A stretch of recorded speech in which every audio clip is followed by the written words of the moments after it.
Yo, it's your boy Woman. New to the YouTube game. I got another action for y'all today. Yo, man, we got a death battle. James Bond versus John Wick. I don't know who came up with this, but this is gonna be a great battle right here. So both I enjoy both movies. I watch all the series for both for James Bond and John Wick. So enough of me talking. Let's get into this. James Bond, the world-famous secret agent 007. John Wick, the legendary hitman who did the impossible.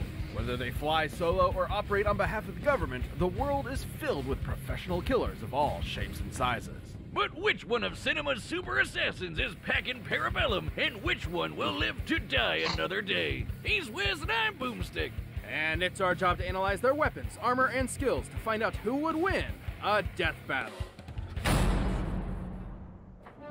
From the shores of Crab Key to the craps tables of Casino Royale, from Russia with Love to Moonraker at the edge of outer space, no man has saved the world more times than Bond. James Bond. He's the OG action hero, the slickest Scot there ever was, the coldest warrior of the swingin' 60s. After a climbing accident in the French Alps took his parents, the young James studied abroad and graduated to the Ministry of Defense, just in time for World War II. He rose through the ranks, quickly becoming a commander of the Royal Navy. And when you find the thing you're good at, in his case wanting murder, never do it for free. So, after the war, James decided on Her Majesty's Secret Service and became a special agent of MI6. And they were so impressed, he was given his first two state-sanctioned assassinations. With this baptism in blood, Bond was granted the legendary 00 status and a license to kill with impunity. As the premier defender of the West, Agent 007 is a jack of all trades when it comes to kicking commie ass and terrorist ass. And basically everyone's ass for the past 60 years. From the novels to the movies to the comics and games, he's been rebooted tons of times, but they're all still Bond. Bond is a I didn't know there was a comic book of James Bond. Disguise, acrobatics, driving, diving, skiing, boating, climbing, horseback riding, airplane pilot, swordsman, knife fighter, knife thrower, people thrower. And deadliest of all, gamer. Bond carries his classic Walter PPK, among the world's first successful double-action semi-automatic pistols. While it only carries 9 rounds, its small size makes it optimal for concealment. And a microdermal sensor in the grip coded to Bond's fingerprint means only he can fire it. It even comes with unique ammo that breaks apart upon entry and creates 8 exit wounds, traveling like a bullet but hitting like a shotgun. Especially deadly considering Bond has the golden eye of an expert marksman, able to take out a room of armed guards in a single second, or shoot the fuel tank of a helicopter from a speeding boat a quarter of a mile away. He's just as deadly disarmed. Bond combines multiple martial arts like judo, boxing, Krav Maga, Muay Thai, and Jiu-Jitsu, allowing him to keep up even when outnumbered. This mix of styles is likely the Welsh self-defense system known as Goshinkwai, which is taught by the modern Special Air Service. Though that all pales in comparison to his greatest ability. F***ing, banging, laying down pipe. He's so proficient at seduction, it actually feels more like a superpower. Look, we're not kidding. He once seduced a female assassin sent to kill him so thoroughly, she threw herself in front of the bullet meant for him. She knew him for less than 2 minutes. Yeah, sometimes Bond does stuff I can only describe as superhero shit. Look at this. So why not follow that impulse and give him some superhero gadgets too? Developed by MI6's resident quartermaster, Q, Bond's spy gadgetry often complements his knack for problem solving and quick thinking. He's got a pen that'll explode after 3 clicks and disarm after a 4th, an Omega Seamaster watch that can shoot a laser beam, a cigarette that fires a miniature rocket, and C4 toothpaste that can be remotely detonated. Probably a safer bet than that pen, especially if you're a compulsive clicker like me. Wait, was I on 3 or 4? He also occasionally wears a lightweight bulletproof vest, as well as a garrote wire for quiet kills and a grappling hook hidden within his belt buckle. That's only the semi-normal shit. He's carried earbuds that give him super hearing, X-ray shades, ultrasonic cufflink grenades, a stun gas keychain, a cell phone taser, exploding remote-controlled drones, a nanosuit that turns him completely invisible, and a frigging jetpack. You've gotta have a hell of a pair of thunderballs to piss off a crazy Scot riding one of those. But his greatest weapon is the one, the only, his dick! The Aston Martin DB5. Oh, I thought we were still talking about him. Never mind. This absolute What beauty did he isn't just just good say? looks. She's packing front-mounted machine guns, oil slicks, smoke screens, and of course, the ejector seat. Oh, and good luck trying to break in. This baby is insanely bulletproof. Like, just look at this. It won't stop. Still going. Wow. Still going. Q has provided numerous vehicles over the years with ever more insane features, like a submarine transformation, light-bending holograms, and a remote control built into Bond's phone. Ah, just look at him, living his best life. And why wouldn't he? He's a globe-trotting ladies' man with the UK Treasury as his personal credit card. He's got the world in the palm of his hand. But for some, the world is not enough. Though Bond's iterations may vary, one thing remains throughout. Behind that debonair smile and British wit is a broken, soulless shell. A man only good for killing. I guess it's no surprise that a dude who smokes up to 70 cigarettes a day and routinely drinks enough to enter a coma might have a death wish. Now, James wasn't always like this. Not long after getting his 00, he found love, and loved so much, he left the Secret Service behind. But there are some lives you can't escape, and some lives you can't save, no matter how What I the? tend to take notice of the way home Wait a makes you minute. feel. Wait a You deserve minute. a home that hard you try. Sometimes all that's left is to kill the love inside you until all that matters is revenge. There's no denying Bond's psychopathic tendencies. He's killed hundreds of enemy combatants over his career and might just enjoy the act of torture. But what makes me respect him is he never forgets a pun afterward. All that hate and regret wrapped up into one man with nothing to live for. The perfect assassin for a dying empire. Bond is strong enough to hold his own against superhuman henchmen like Oddjob and Jaws, who can lift a van off the ground. He survived being blasted by a Stinger missile, falling hundreds of feet into a river, and having his eggs scrambled. At his best, he's even fast enough to dodge gunfire nearly point blank, and missiles, while in free-fall, and still shoot people. This is the superhero shit we were talking about. Time and time again, he's outsmarted criminal masterminds like Dr. No, Goldfinger, and Scaramanga, the man with the golden gun. He's even bested the worst of them all, his arch nemesis, the international terrorist, Blofeld. In 2 different timelines, no less. And plot twist, in the second, Blofeld was Bond's long-lost adopted brother. Which, if I recall correctly, also happened in Austin Powers. But that's why we love the old Scottish so-and-so. Who else could escape a giant space laser by kite surfing on a tsunami? What more can we say about 007? He's got the best job in the business, and nobody does it better. This episode of Death Battle is sponsored by Babbel. It's days like these I wish I could sail the French Riviera, speaking French with the locals. Spanish would be nice. No, thank you. You ever just screw up, like really badly? Like make the worst mistake ever? So bad you're just for the rest of your life? Yes. Let's lay out a hypothetical. You see a car that you like, but its owner won't sell. So, you follow him home, beat him senseless, steal his car, and kill his dog. The dog his beloved wife gifted him after she died very recently. So yeah, pretty big mistake. And this Right. man, well, he just happens to be the single deadliest assassin in the entire world. He may be called Baba Yaga, but he's not the boogeyman. He's the one you sent to kill the goddamn boogeyman, John Wick. So yeah, that's one pretty huge mistake. The full story of this specter is almost non-existent, but rumor has it he was trained by the Ruska Roma crime syndicate from a young age, before moving to America and making a name for himself in its criminal Wait, that's a underworld. comic book on Terrifying here? enough to scare the living daylights out of even the most hardened murderers. Wick is a master martial artist, combining several schools into an all-purpose fighting style that focuses on maximum efficiency with minimal effort. Almost no one who has fought him directly has lived to tell the tale. So which specific forms he practices are for his eyes only. So why don't we look at the martial arts used to prepare for the movies by everyone's favorite immortal, Keanu Reeves. Reeves combines Sambo, Aikido, Judo, and Brazilian Jiu-Jitsu for defensive joint locks, throws, and wrestling moves to avoid as much damage to himself as possible while using his opponent's own weight against them. Though his go-to is Krav Maga, which is designed to take all the best moves from various martial arts to make the ultimate fighting style. While most martial arts are designed with other purposes in mind, like exercise, Krav Maga's entire goal is basically murder. And boy, if that isn't Wick to a T. In his hands, literally anything can be a deadly weapon. Knives, swords, books, his belt. Shit, he once took out 3 guys with a pencil. A number 2 pencil. And thanks to John's precise understanding of the human body, he can target weak points and vital organs with ease.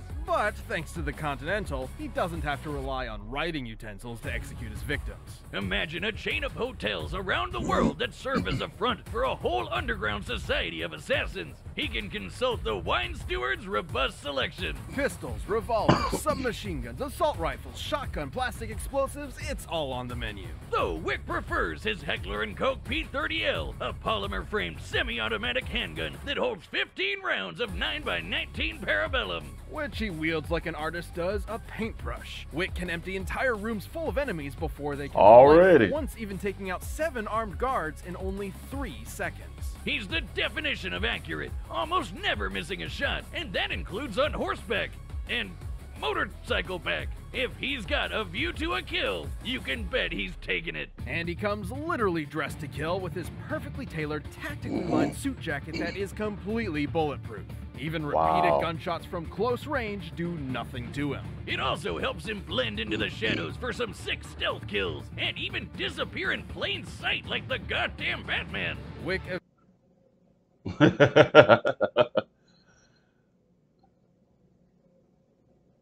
eventually joined the Tarasov mob and quickly became one of their top enforcers, a grim reaper who hunted their enemies with divine prejudice.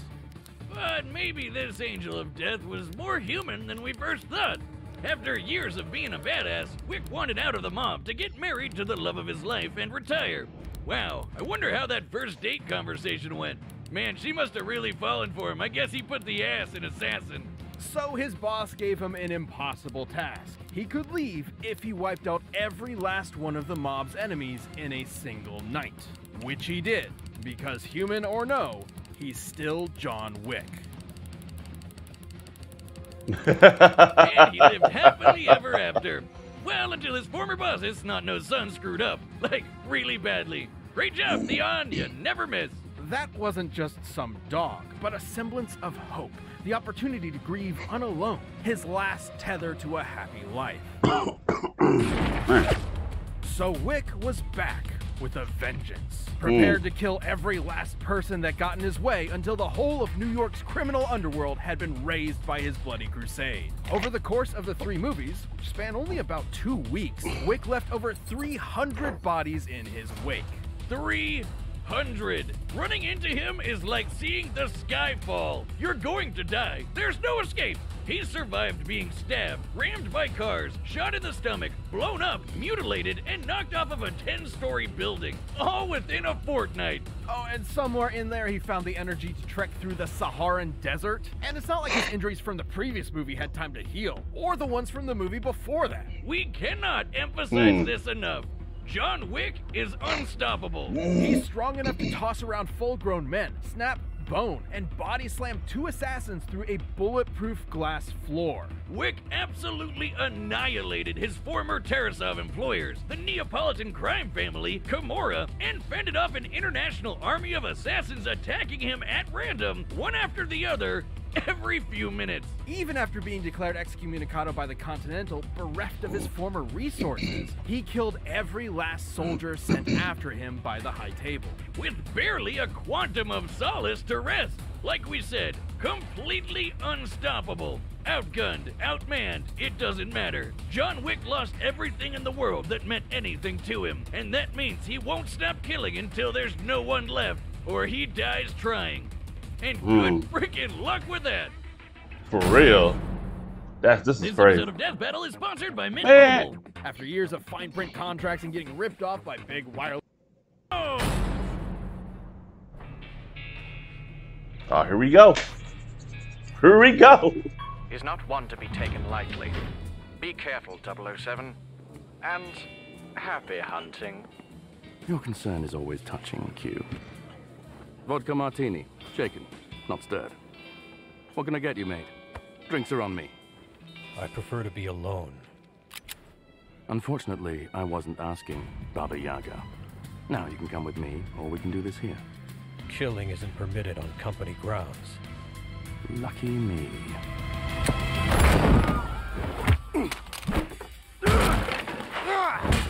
Oh.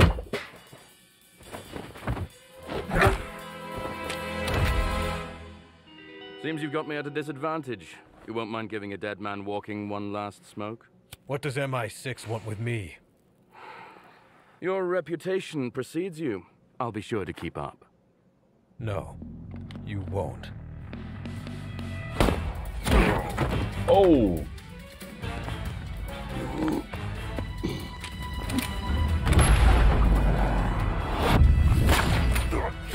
Yeah, I can see that happening.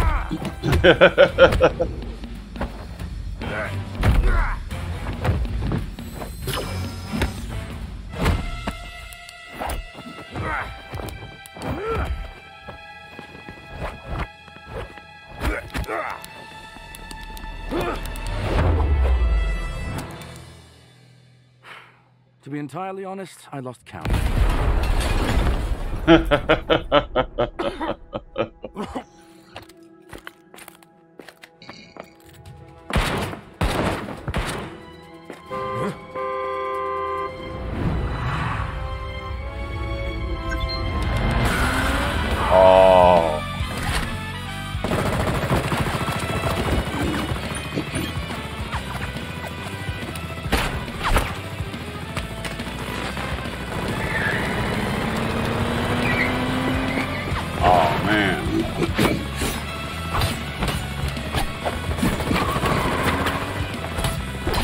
This is crazy.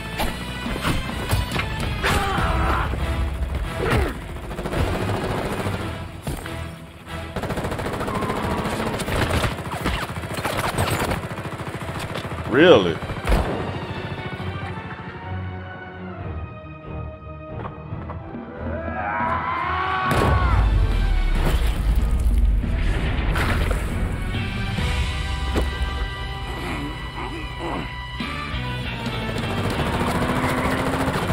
What comes around goes around, as they say.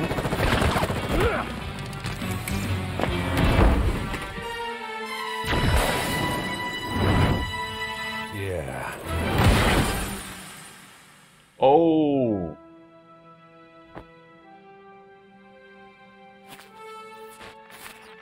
Okay.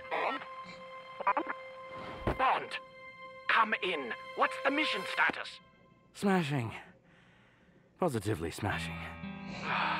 Oh, do grow up, 007. Wow. KO! I never thought Wick could lose, but I guess I'll never say never again. Though his skills and brutal tenacity would have saved Wick initially, against James Bond, you only live twice. You mean once, right? I know what I said. Well, despite all that, Wick met his match in Agent 007. And match is the optimal word here. Wick may have been an expert martial artist, but Bond has actually practiced several of the same styles Wick has, and has been shown to be just as skilled a fighter, even defeating master martial artist himself. Wick's ability to shatter a floor of bulletproof glass definitely makes him superhumanly strong, but Bond has fought off similarly powerful henchmen. I was thinking the same thing. And while Wick's speed and accuracy with a gun may look unbeatable, Bond's is just as impressive. He's landed accurate shots just as well as Wick ever has, but more importantly, he has a faster quick draw. That's right. Despite being played by Neo himself, Wick has never dodged bullets. Bond, on the other hand, has. And that superior speed gave him an edge in both close-quarter combat and on the draw. Though since both had body armor, the fight probably wasn't going to be won by guns alone. And that's where Bond held his biggest advantage, his gadgets.